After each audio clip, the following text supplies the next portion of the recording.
자, 여러분들 안녕하십니까? 반갑습니다. 2020년 12월 9일 장마감 방송을 하도록 하겠습니다. LB는 전일 대비 1.34% 상승한 98,500원에서 마감을 했습니다. 만약에 오늘 LB가 이렇게 장대 양봉이 나와줘서 여기 다시 11만원 언저리 10만원 후반대에서 위치를 했다면 재차 빠른 상승으로 이어갈 수 있었는데 그러지는 못했습니다. 근데 좀 재밌는 게 오늘 장 막판에 원래는 요 정도 캔들의 모습이었어요. 이 당시 때 캔들의 모습이었는데 오늘 장 막판에 이렇게 수급이 들어왔죠. 매수세가 들어오면서 나름 5일선을 좀 다시 살리고 있어요. 그래서 만약이라도 오늘 저 공지가 회사에서 공지가 좀 이따 제가 말씀을 드릴 건데 공지가 나왔어요.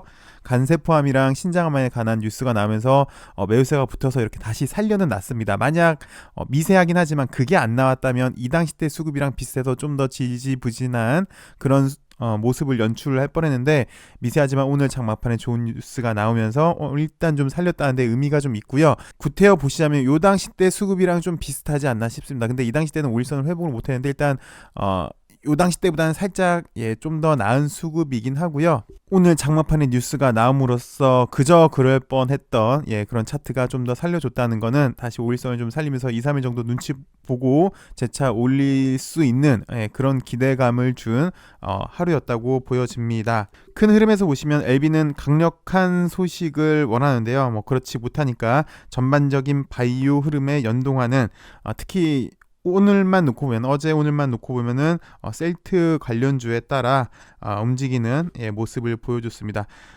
재차 한 2, 3일 정도 5일선 위에서 쉬면서 강력한 모멘텀이 들어오는지 살펴보셔야 되는 그런 구간으로 보여집니다. 시장부터 살펴보도록 하겠습니다. 일단 코스피가 고점에 대한 논란은 있긴 있습니다만 쉽사리 잘 빠지지 않습니다. 그만큼 시장은 양호하다고 보여지고 있는데요. 오늘 코스피가 상승하니까 잘 아시다시피 전차가 좋았습니다.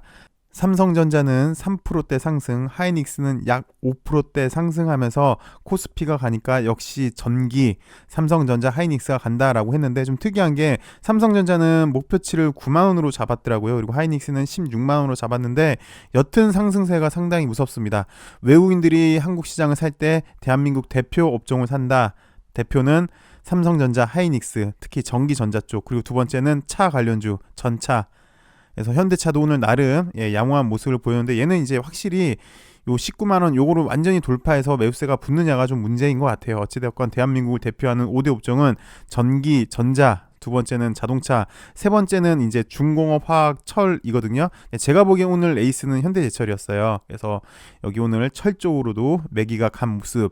그러니까 외국인들이 매수를 하면은 5대 메이저 업종, 그리고 나머지는 건설, 그 다음은 금융, 이쪽으로 순환매가 돌면서 올릴 가능성이 좀 크지 않겠느냐. 원래는 전차에만 있었던 매기가 나머지 업종으로 흐르고 있다는 건 상당히 좀 긍정적으로 보여지고 있습니다. 코스닥도 비슷한 모습인데요. 최근 셀트리온 관련주에 집중적으로 편향된, 쏠림된 현상이 있었는데 오늘은 이렇게 골고루 바이오 쪽으로, 여타 좀 가벼운 쪽으로 바이오 쪽으로 매기가 흘러간 게 긍정적으로 보여지고요. 그리고 오늘 JP모건에서 내년도 코스피 목표치를 3,200으로 잡았더라고요.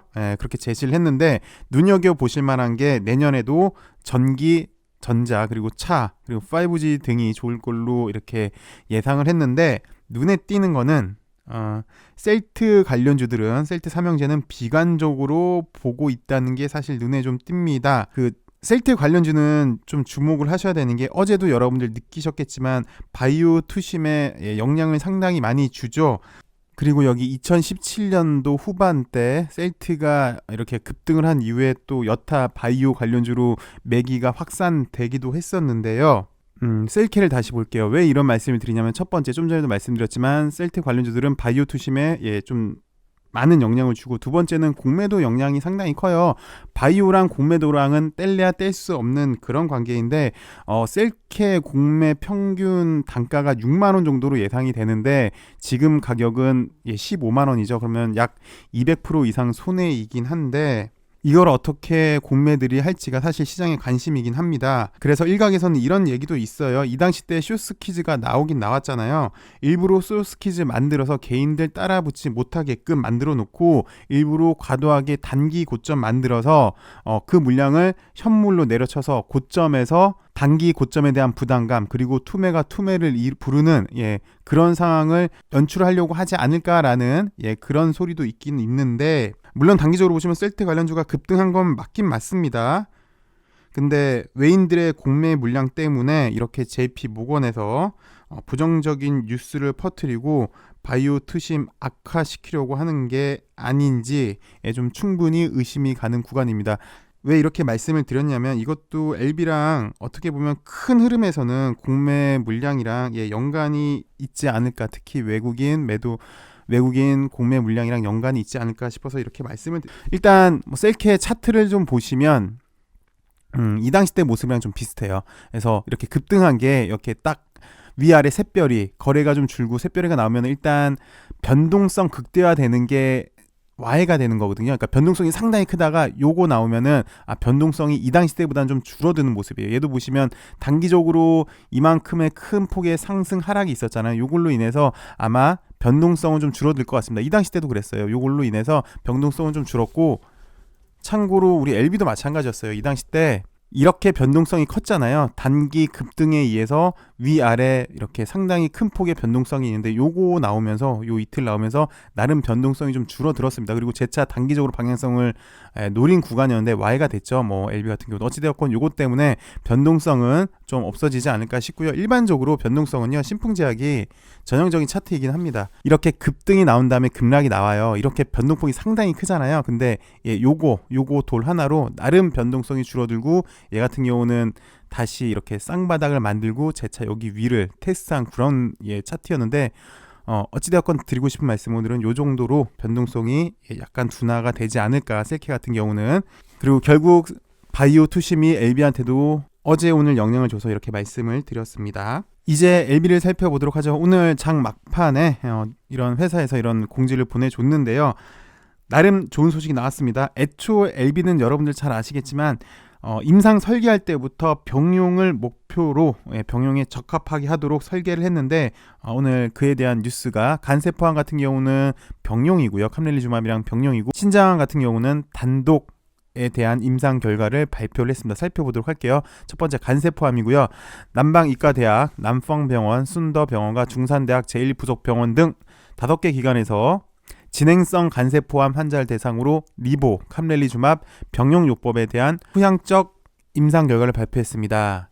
이번 임상은 진행과 확산이 빠른 것으로 알려진 간문맥 종양혈전을 가진 간세포암을 대상으로 했는데, 환자 63명에 대한 결과 완전간의 1명을 포함해서 ORR 44%, DCR 75%, PFS 중간값 11.8개월, OS 중간값 14.8개월로 의미 있는 결과를 보여줬네요.